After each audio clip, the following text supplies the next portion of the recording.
महिला आयोगाच्या रुपाली चाकणकरांचा राजीनामा हा झालाच पाहिजे। कारण डॉक्टर संपदा मुंडे यांचा जो काही मृत्यू झाला, आत्महत्या झाली, त्याला वेगळं वळण देण्याचं काम हे रुपाली चाकणकर यांनी केलेलं आहे। त्यांनी प्रेस कॉन्फरन्स घेऊन तिथे त्या मुलीचं चारित्र्य हनन केलं।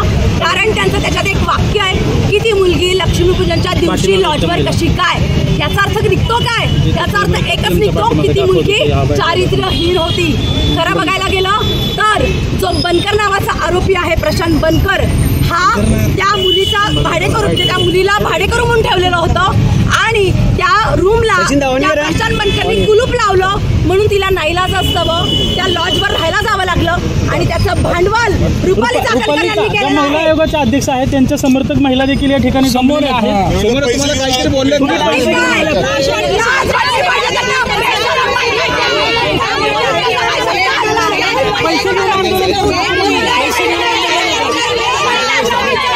पैसे